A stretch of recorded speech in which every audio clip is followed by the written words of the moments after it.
Imagine unforgiving roads that lead into the unknown.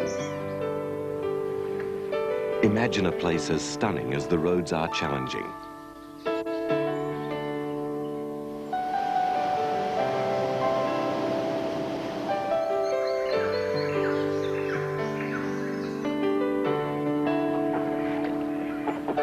Imagine these together with some of the world's most desirable cars.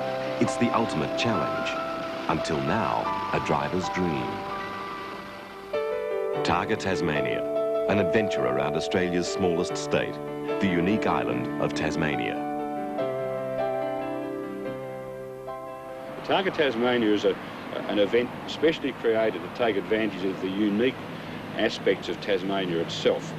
A competition all on bitumen roads for 200 of the best cars in the world, and that competition takes place over 5 days, with the first loop being Launceston to Launceston, the second day being from Launceston to Hobart down the east coast, the third day from Hobart down the Channel and back to Hobart again, the fourth day from Hobart to Burnie through the Central Highlands and on the northwest coast, and then the final day from Burnie back to Hobart down the west coast.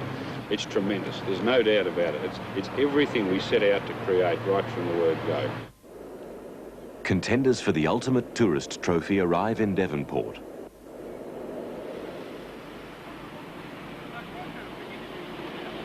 A short trip to Launceston, where a display provides a wander through time. Entries range from the old to the new. 196 drivers from around Australia and overseas. Among them, legends of motorsport, impatient for a taste of motoring nirvana. The race just a day away.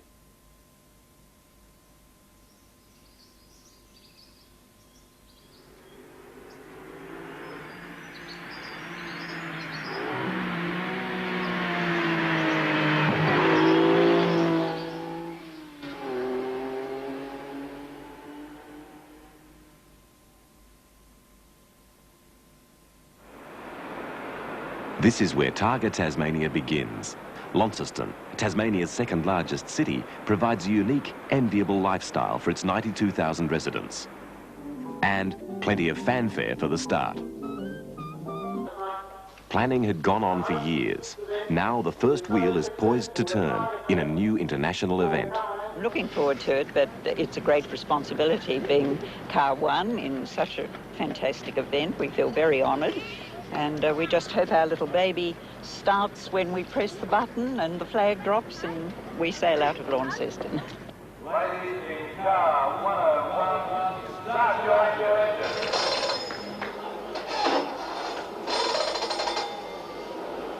Nervous moments for Diana Gaze and Catherine Davison, the widow and daughter of the late racing legend Lex Davison. Just relax, Mum.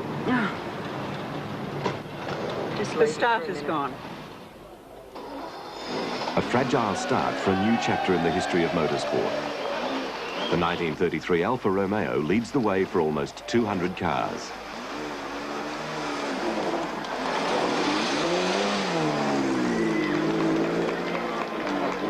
Meticulous preparations continue to the last minute. And we've been having to calibrate our timepiece. I spent all day calibrating this yesterday. It's now spot on, accurate to the last grain.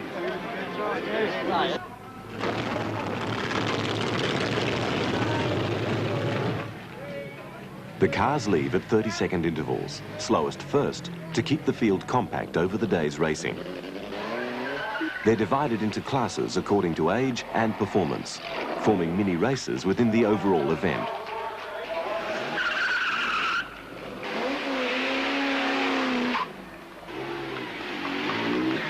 Stirling Moss never won the World Formula One Championship, but he did win nearly everything else. Will TARGA be added to his collection? Max, we're on our way. One of the outright fancies, New Zealand's 1967 World Formula One champ, Denny Hulme. Sir Jack Brabham's official return to racing. A different car, but the spirit unchanged. I'm sure that I'm not the only one out there that thinks I'm going to win. Sir Jack and Australian sports sedan champion Greg Crick form a major assault by Honda in two of the new NSX supercars. Day one of TARGA Tasmania. a 310-kilometre loop from Launceston to Devonport and return. 7 Targa stages, designed to settle nerves and ease everyone into the event. Legana on the West Tamar. Entrants' first chance to strut their stuff on a road closed to general traffic. At each Targa stage, timekeepers count down every car to its predetermined start time. Then it's driver and machine against the stopwatch. Each of the 37 Targas has a maximum time. Entrants must better every one if they're to finish with a trophy. It's deadly serious from the word go for the racing drivers. Crick had started 30 seconds behind Brabham, but overhauled the champion at the end of a blistering 5.8-kilometre high-speed run. As each Targa stage finishes, individual performances are calculated. Captured by the event's infectious spirit, police can afford to wave at motorists they'd normally book for speeding. Touring stages, though, are leisurely affairs, and the speed limit must be obeyed. But when the next Targa starts, cars jostle for that extra second. The afternoon makes for the most demanding part of the day, a 17-kilometre Targa stage through Paluna. Car collector Des Dillon and son Jeremy give their Hispano Suiza a workout. 1,000 revs equals 100 kilometres an hour. The race barely 4 hours old and proving too tough for some. This Volvo crew choosing to tackle their own repairs rather than risk the nearest mechanic. Others, like Richard Johnson and his V8 MG, struggle just to stay on course.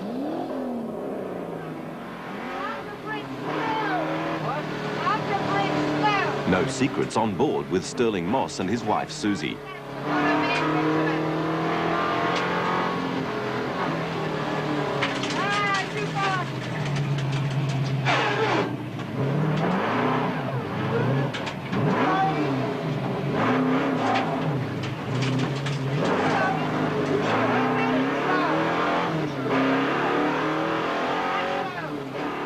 Longford's Flying Mile, part of the famous old racing circuit, ready to settle bets on which car is fastest. And slowest, a 1933 Packard struggles to reach 70 kilometres an hour. Well, we have a big and heaviest car out here with very small brakes. I'm a little bit nervous. The Packard was the limo of America's rich and famous in the 30s. 60 years on, this one continues her heritage. Owner Japanese car magnate Izo Nakajima, the event's only chauffeured entrant. The boss isn't about to get a rough ride. No, I don't think so. We'll just take it easy. We're here for just a Sunday's ride. The fastest exotics are yet to show their muscle, but the first half of the field moves south from Longford to the day's last Targa, 3 laps of Symonds Plains racing circuit. Here, the Packard is more an obstacle than a competitor.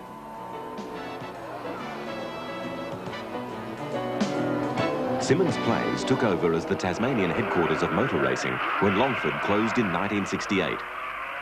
For 14 years before that, each March-long weekend, Longford locals had transformed their country town into one of the South Pacific's finest racing circuits.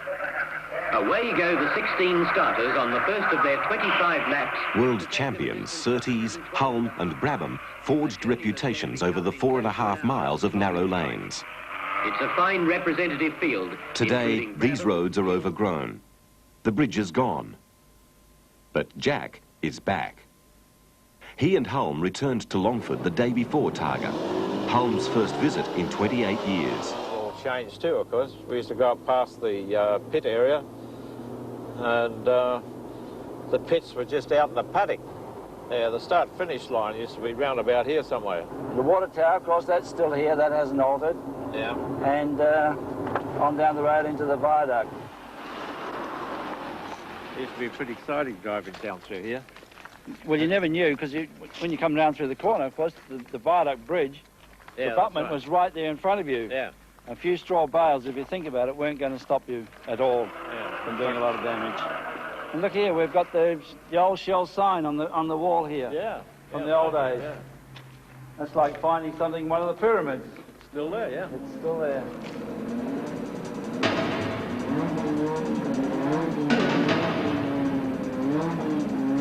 Dusk beats the tail end of the field, forcing the cancellation of the Simmons Plains stage for half the entrance. Just enough light to complete the flying mile. For Sir Jack Brabham, a long-awaited nostalgic dash down one of racing's most famous straights. But the former hero of the mile bows to his old teammate. Hulme reaches 240 kilometres an hour to be a second faster. Some, though, would go faster still. Chaz Kelly's Ferrari, a red missile as the speedo touches 302.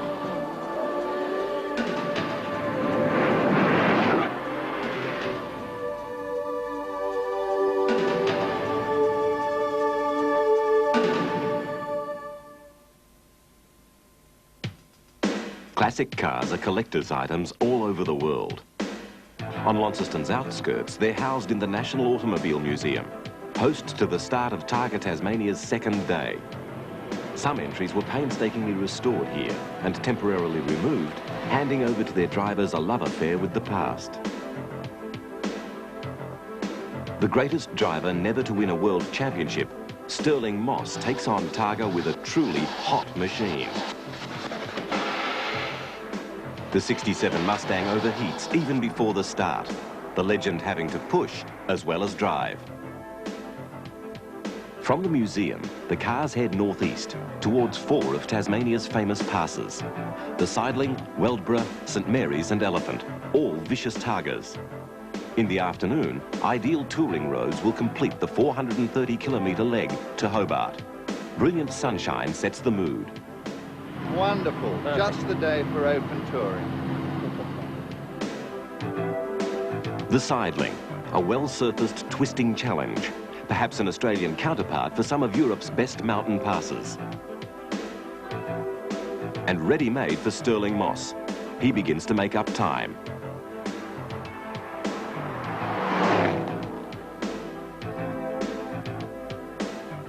The Mini Cooper S of Harrison and Sedgwick, an immaculate example of a popular racer. Keep right coming up, keep right, keep right, keep right.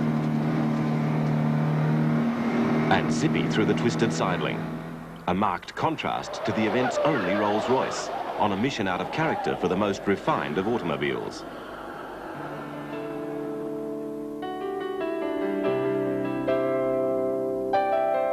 Autumn brings the northeast to its best.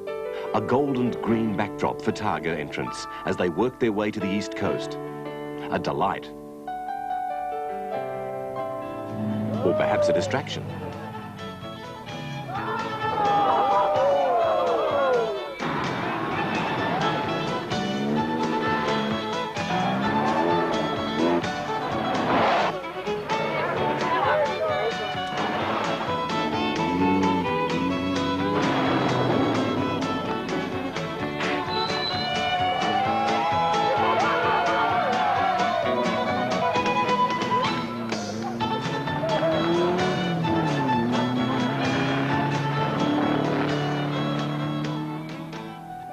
After the narrow back road, the mining town of Derby hadn't really awoken to all the fuss.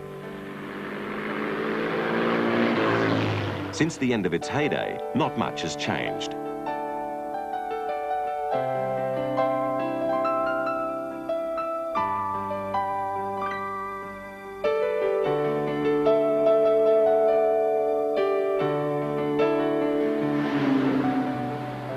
Through 3 more Targas, including the rainforest of Weldborough, onto the east coast and St Mary's. The race is just a day and a half old, and already it's won some lifelong friends. The roads have been marvellous. Seeing everyone along the side of the road has just been unreal. We're going along all right, yeah, nothing's wrong with the car. It's a 58 model car, so it's pretty important that you keep the whole thing together. But where possible, we go like blazers. That's what we're aiming to do. Next, the dreaded Elephant Pass. There were warnings about its lack of forgiveness. There are wet corners, yeah. The inner southern corners are damp, so just be careful of those.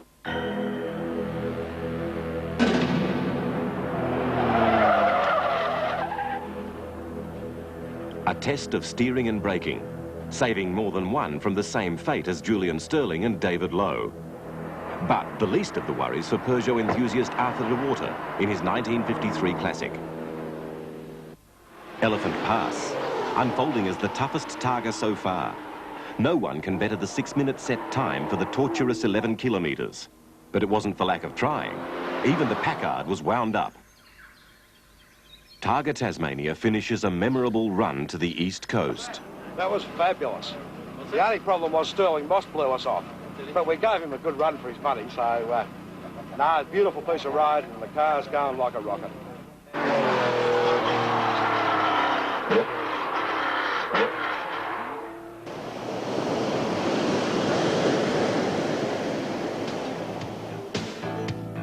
This beautiful coast is Tasmania's summer holiday playground. Thousands flock to the beaches that wind their way down the Tasman Sea's southwestern edge. Business in Bicheno centres on tourism and fishing. Some of the best catches in the world are in these waters. Not even the pace of Targa stops an ample lunchtime sampling of the finest seafood. Not all indulge. The break provides rally leaders with precious time to squeeze the last bit of performance out of their machinery. Brakes need replacing. Engines tweaking, with the afternoon poised to settle the leadership battle. We're having a great battle with Denny Hulme at the moment. He's taken a bit off on some stages and we've taken a bit on others, and I think we're still pretty dead even. For others, tales of woe mount along with the repair bills. You've got to drive accordingly. You know, people don't have long-range eyes. No, I don't think anybody's got any better eyesight than I have. And if you arrive at a corner, you haven't worked it out, go off, that's tough. The afternoon course, south from Bicheno to Triabunna and historic Richmond, before a climb into Hobart, the state's capital. It begins with a stunning seaboard run.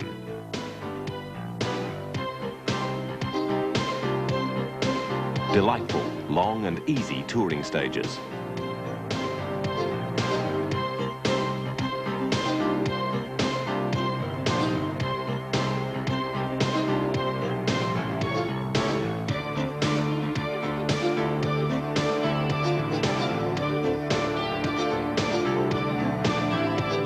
Cloudy weather welcomes the field to Triabunna, but the fishing town has its own unique contribution to the rally, a crucial Targa stage through the back streets. Spectators watch from home as their favourite cars shoot past the front door. For others, the working day continues, with time for just a fleeting glance. Melbourne's Ross Brindley had tackled little in motorsport, let alone an event like this, but surprises everyone with his performance. His fast time for the 3 kilometres secures him second place. I'm taking it semi-serious. I want to have a lot of fun. I want to get back in one piece. This is my family car, and I don't want to bend it. The neck-snapping acceleration of Chaz Kelly's Ferrari F40 clinches the fastest time. Twin brothers Barry and Bob Fitzgerald also emerging as challengers. They're among the leaders, but along with Denny Hulme, time is running out to catch leader Greg Crick by the end of the day. From Triabunna to Orford, and the field leaves the coast for its run to Richmond. The town's bridge, built in 1823, is Australia's oldest and carries the most impressive convoy ever to cross it. After 8 hours of driving, nightfall arrives. And with the field spread over 90 kilometres, the final 3 Targas are abandoned. Hobart welcomes the competitors after a long, exhilarating day.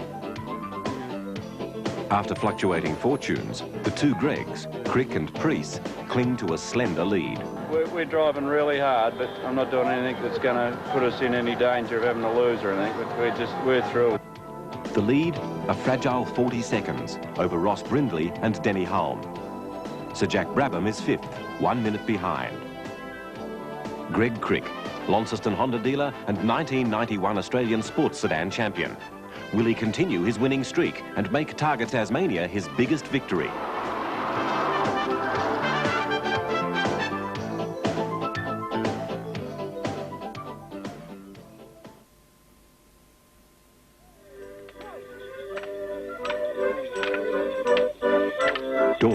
May 1st and day 3 of TARGA Tasmania. On the pinnacle of Mount Wellington, overlooking Hobart, Morris dancers perform their May Day ritual, borrowed from the English Cotswolds. This dates back to the 14th century, when cars weren't even comprehended.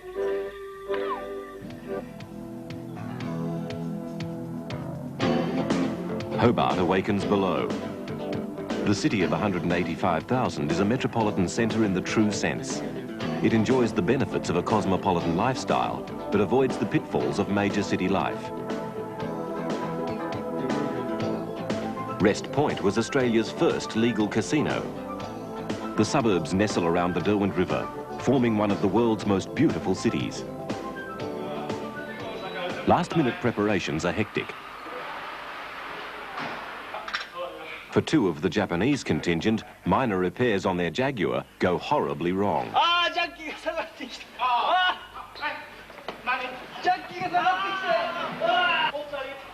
But it will take more than a collapsed jack to force them out of the event. Late wheel repairs for the MAB put it back in the rally after missing all of the day before.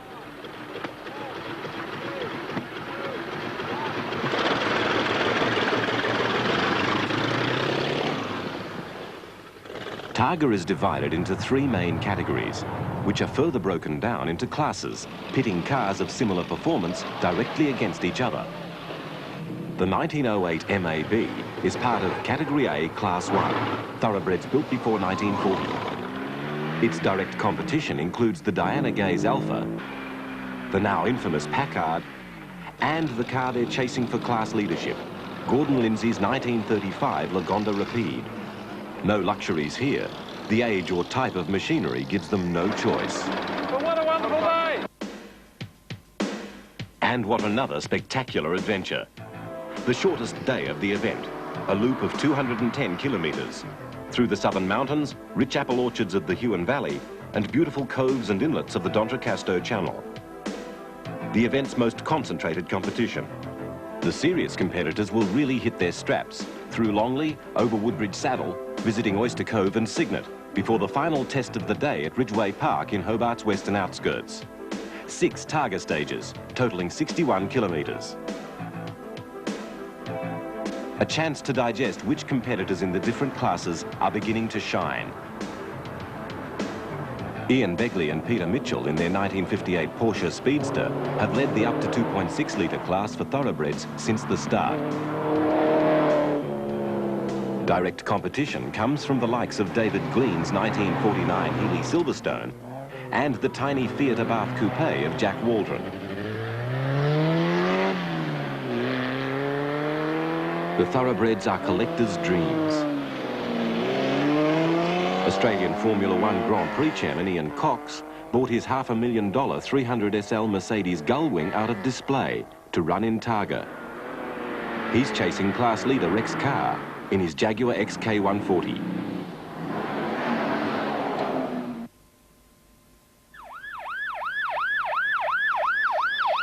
Emergency services swing into action. It's more than faulty jack problems for the Japanese in the Jaguar. You tell him? Yes, please. Yeah. I'll do it.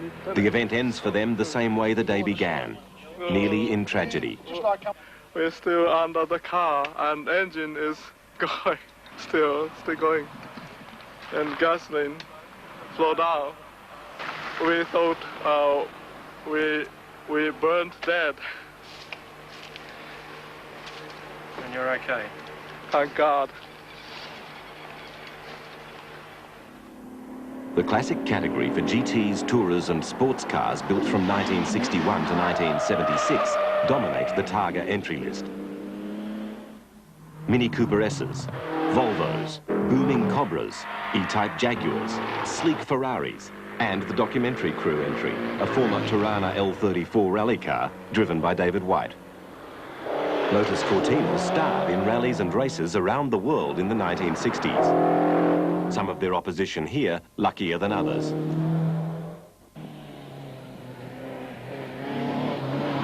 George Geschos has modified his 1968 VW Beetle into a real speed machine.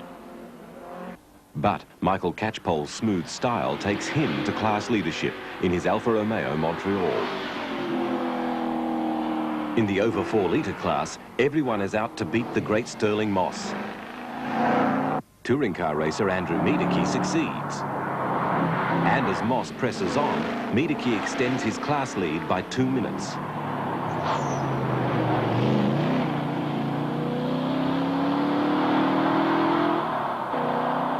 The Rolls-Royce reputation is shattered, but fortunately nothing else. Yes, the chandeliers are rattling a bit in the boot and that sort of thing, but it's been good, very good indeed. The sports cars feature the V8 Cobras, making all the right noises. Former racer Doug MacArthur and his superb Jaguar D-Type replica in second place in his class. Sports cars typify the ideals of TARGA Tasmania. Classic clubmans, with a design virtually unchanged since they were first built in the 1950s, compete against modern sports coupes. A vast difference in design, but similar performance.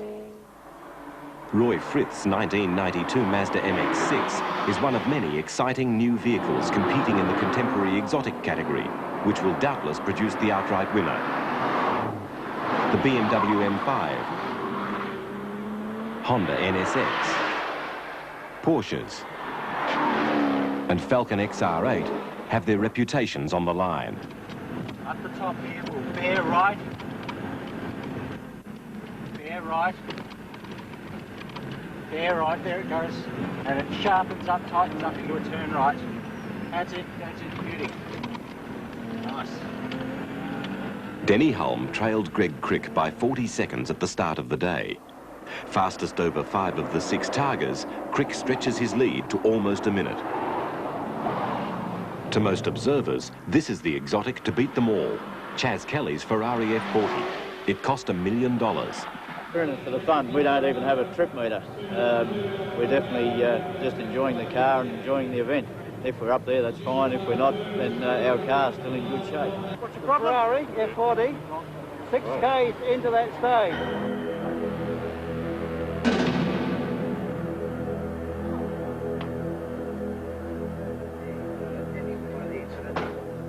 I just got a bit sideways coming out of that last bend, and I put the power on a bit early, and that was it. It was all over. I guess it'll go on back to Italy and be rebuilt, so it'll be right. Lucky. Kelly and his wife Robin escape injury. Repair bill, $100,000.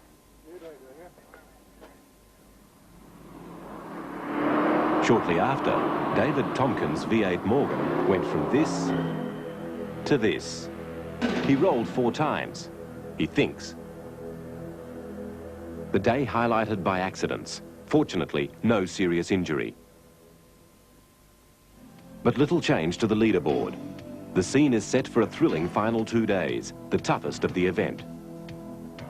The race for victory has just begun.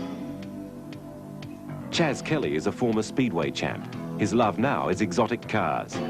The arrival of his F40 just 3 weeks before Targa realised a dream.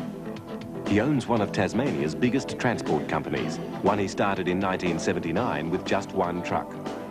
But one ambition left unfulfilled is to win TARGA Tasmania. He will be back.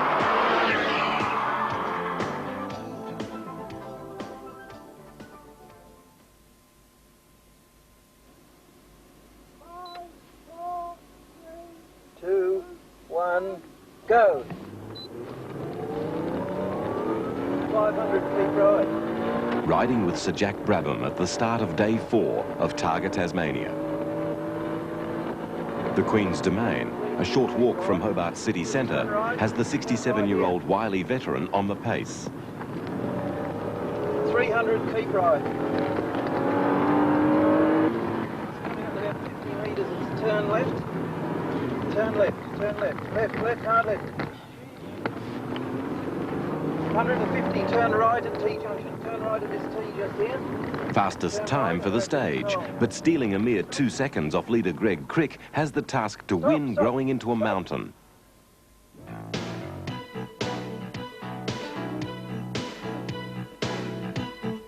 As the cars line up, enthusiastic spectators look for the best position. They grab every vantage point, and they're not disappointed. It's a real crowd pleaser, especially on the last corner, where there's plenty of action.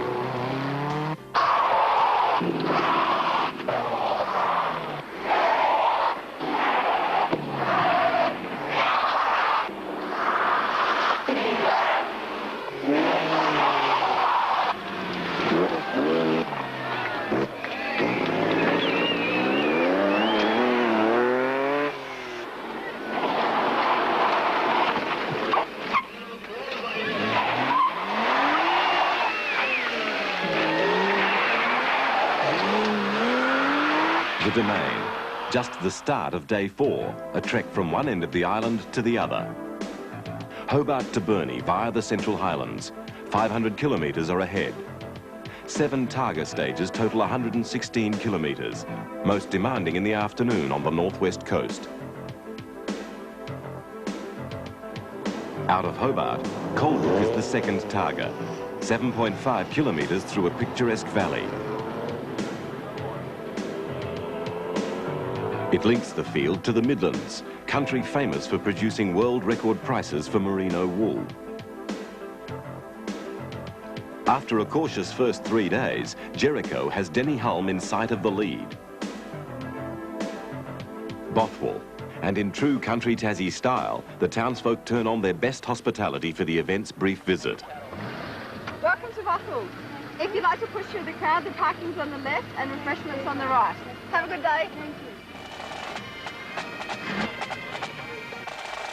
That's what you need, some homemade country food after driving through the countryside. The sound of 12 cylinders roaring, and then you come to the peace and quiet of the country with the autumn leaves. It's really magnificent. Time also to take stock of the situation. Well, we nearly lost the steering wheel on the last Targa, but we screwed it back on and it's still there, so we reckoned we'll bat on from here. Thanks, fellas. See you later. Thank you. Thank you.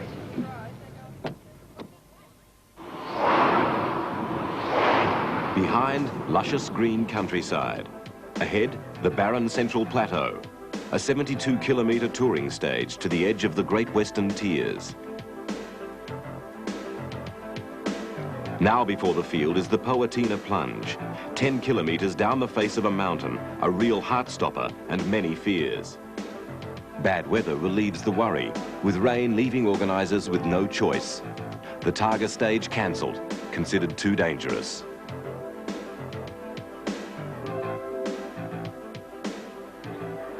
Just down the road, Longford, a town proud of its place in motorsport history. Just like the old racing days, hay bales stretch around Pub Corner and spectators gather in their thousands, soaking up the atmosphere.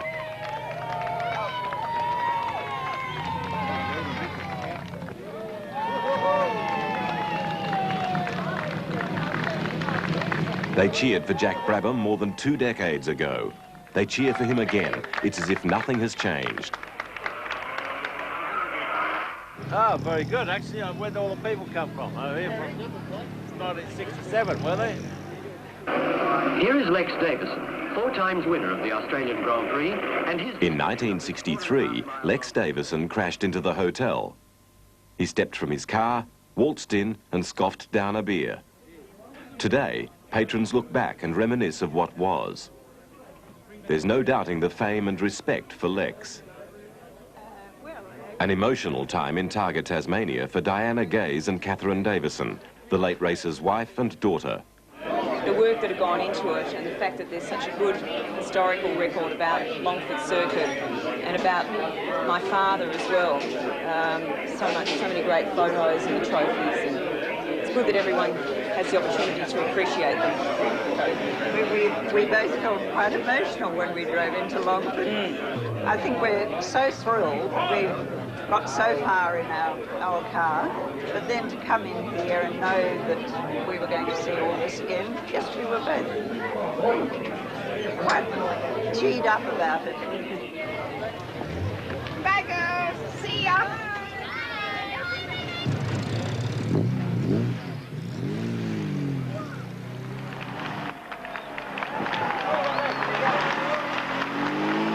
A dramatic change ahead, from sunshine and smiles to torrential rain and danger at Sathana.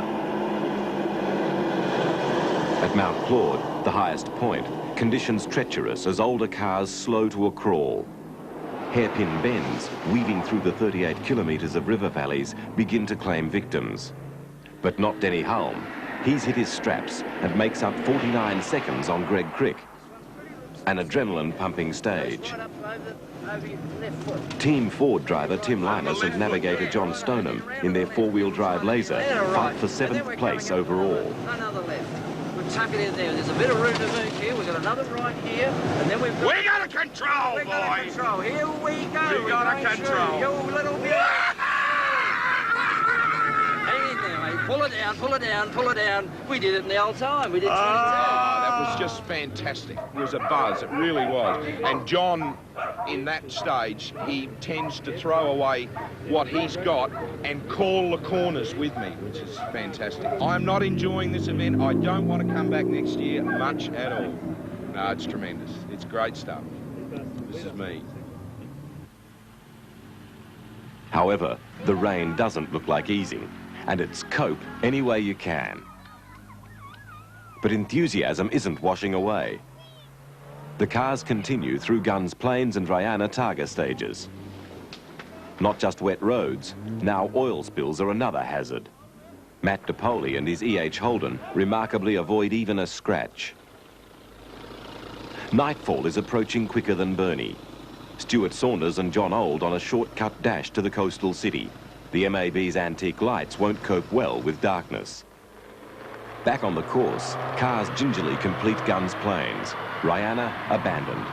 From sunshine to rain, competitors have experienced the best and the worst. But cruising into Burnie are none the worse for wear. Oh, it was fantastic. We've had the greatest fun, I can't tell you. Trouble is, he won't take his foot off the accelerator. No fingernails. The drivers in the convertibles have had to bear the brunt of the weather, but in keeping with the event's ideals, roofs have stayed down. We're glad to be here and get a wet arse, and we're hoping to go and get dried off. The field trickles in, well into the early evening. Just the start of a long night for the timekeepers. It won't be until the next morning before the leader becomes clear. Has Denny Hulme silently slipped under Greg Crick's guard? Numerous teams are part of TARGA Tasmania. Most a reflection of the cars, not the owners. There are exceptions. Seen Loughborough, the last of the gentlemen racers and raconteurs. Very rightly, aptly named, don't you think?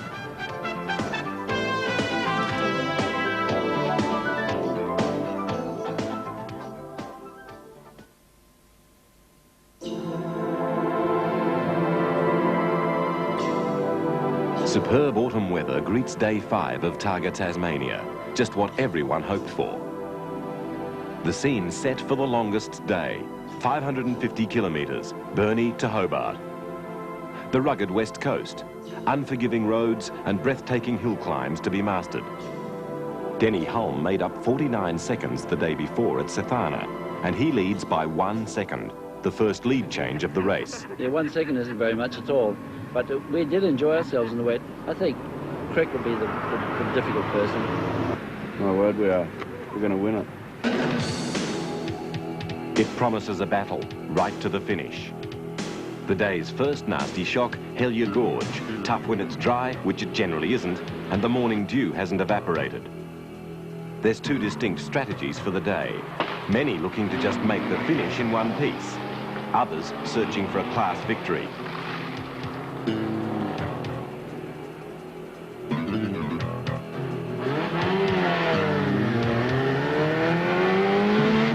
No respect for Hellier, no apologies.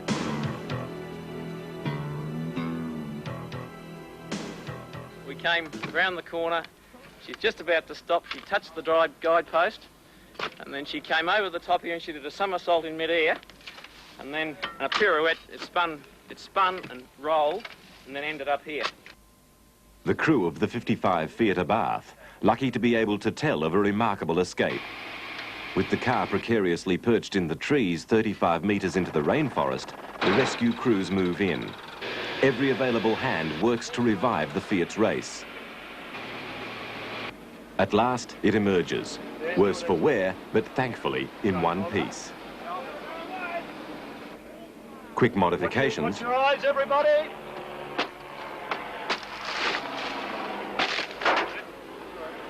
A bit of delicate panel beating, That is, yep, that's right. Oh, thank you very much. All right. brush off the dirt, and after an hour, the Fiat is back in hot pursuit of the field. Jack Waldron had the buzz box up to 4th place in its class. He's now in last position, but far from down and out. Up ahead, more spectacular touring.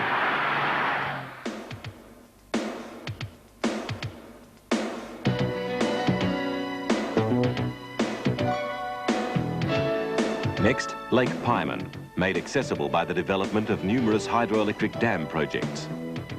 The Targa stage is a fast one, too much so for Aaron Lewis and Mark Griffin in their restored E-Type Roadster. Following competitors see the damage. The front end torn away when the Jaguar slammed into the Wilson River Bridge. Again, luckily no injuries, but there's confusion over how the rally should continue. Eventually, drivers vote to downgrade the Targa to a touring stage. It's now an easy run, under police escort, towards the west coast. Suddenly, the greenery makes way for naked hills, likened to a moonscape. The mining town of Queenstown sits under their brow. It's here in the 1880s that the search for gold was on, and then came the copper boom. Today, mining and tourism support 3,400 inhabitants. At lunch, word is spreading that Greg Crick is back in front, but nothing is certain. We don't really know how far officially we're in front, so we'll be going for it.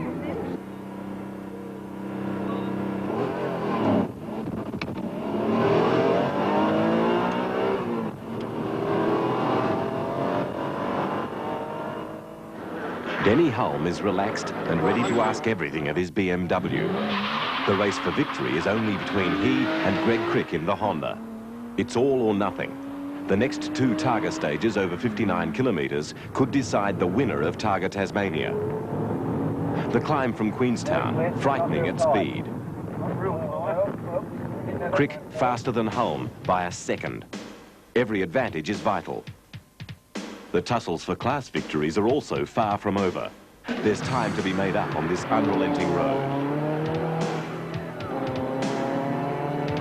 A several hundred-metre drop awaits the careless. A breathtaking backdrop to the event's longest Targa stage, from Bradshaw Bridge along the Lyell Highway to King William Saddle. For 52 kilometres, victory is up for grabs. The Crick and Hulme joust continues. The clock, the referee.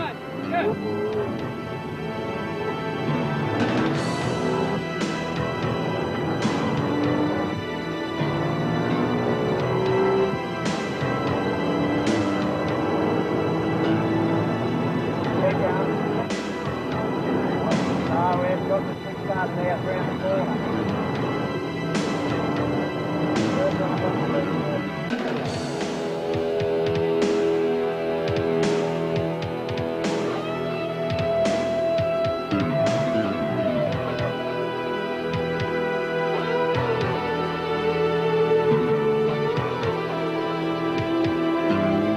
The road is slippery, but the drivers tread the fine line between caution and valour.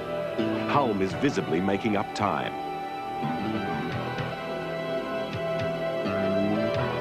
The stage finish, Hulme 17 seconds faster. Crick's lead is now 9 seconds. 2 more Targas remain, Tarraleah and Ellendale, but it's doubtful if they'll be possible before nightfall. Tarraleah, an accident has downgraded the Targa to a touring stage.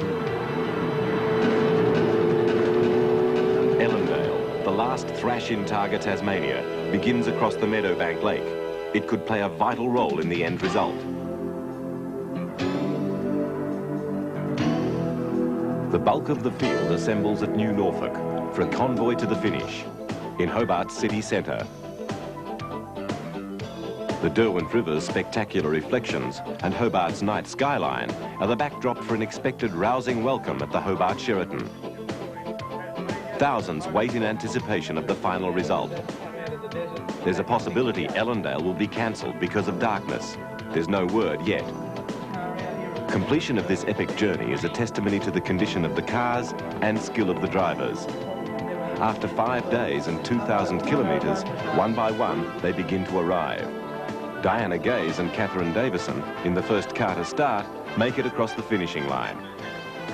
172 cars finish out of 196 starters.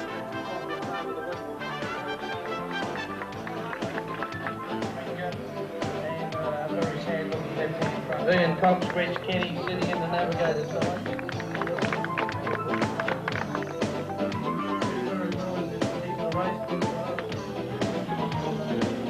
So much happened over the 5 days, and there can only be one overall winning team. But everyone who competed and finished is victorious against the elements and the unknown. Overall terrific. I mean, absolutely the finest of its type I've ever done. I mean, the roads and the enthusiasm of the people and the whole concept of the thing, it was absolutely sensational. Welcome back. Absolutely fantastic. I'm really looking forward to coming back again next year. Tasmania is absolutely the ideal place to have a rally like this, and we've had absolutely marvellous time. We really have. The inexperienced Brindleys, a remarkable performance, 3rd place against a top-class opposition. I'm very, very pleased. It's been a fabulous run. The car's been great. The navigator's been really good. He's got me where I needed to go and hasn't put me off the road. It's been fantastic. Greg Crick and Denny Hulme wait in the wings for the final result. Then the announcement. Ellendale is cancelled and the winner named. Tasmania, event is Tasmania's own Greg Crick. They tried in their hundreds, but couldn't conquer the Tasmanians, Greg Crick and navigator Greg Priest. Victory for them by a mere 9 seconds.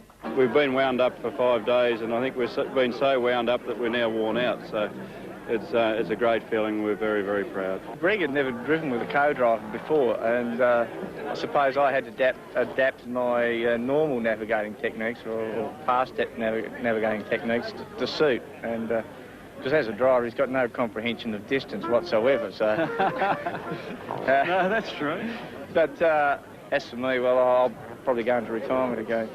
Till next year, Precy. Till next year, you'll be there. This time, the battle hasn't gone Hulme's way. Disappointed, but relaxed with 2nd place. You know, we've just had a cruisy time. You just go for a blat and have a cruisy time.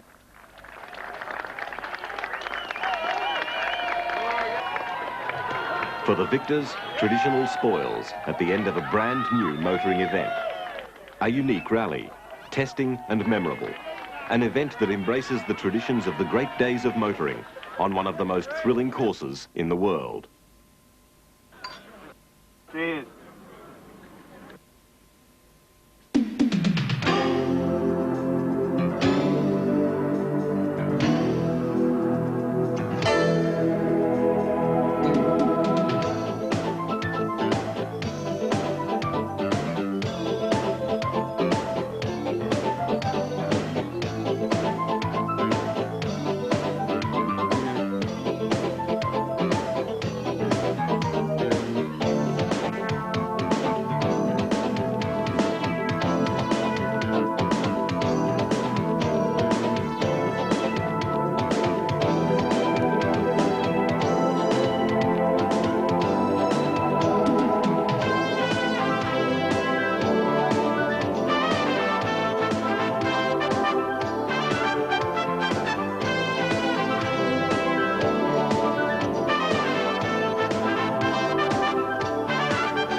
Absolutely sensational. Fantastic. It's been wonderful. It's been fantastic.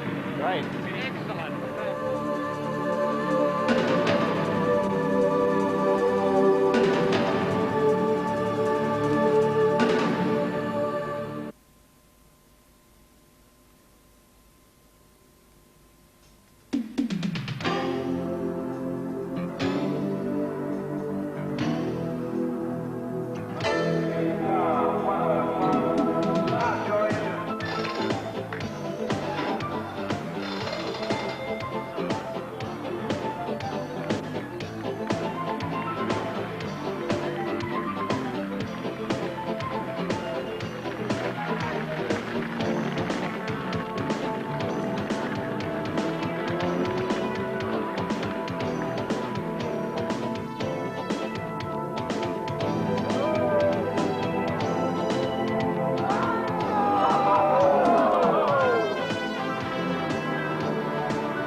said Monacan anyway, didn't you?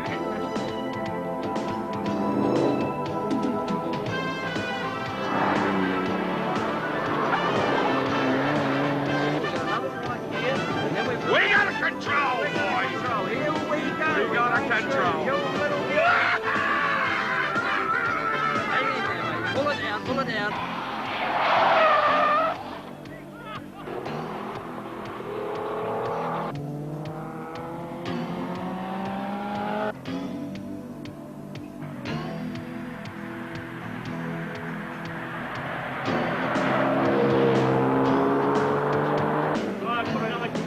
Gasket on.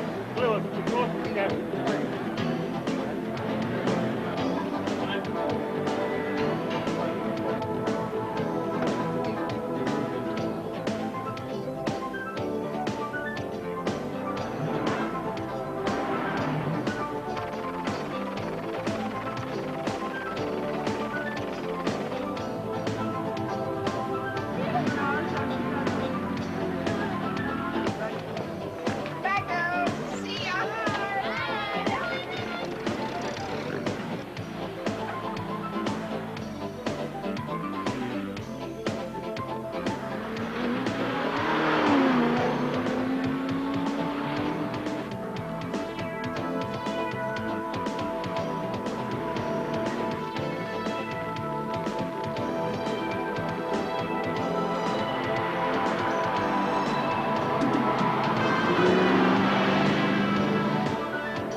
We forgot to turn the camera on. It was good too, we passed a couple of cars. Sorry, fellas. Next time.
just out around the corner.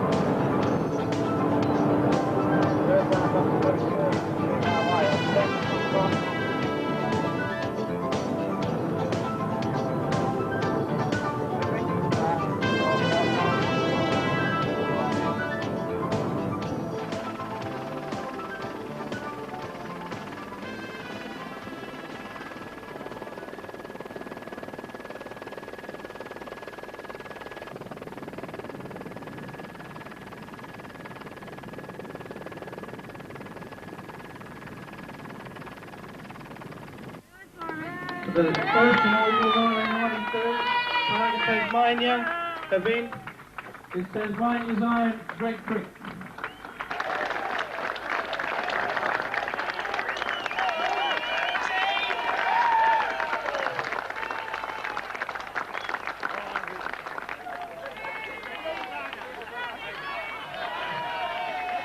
After the finish of the presentation, as the sponsors drive and look Yeah, mate. Denny Hulme,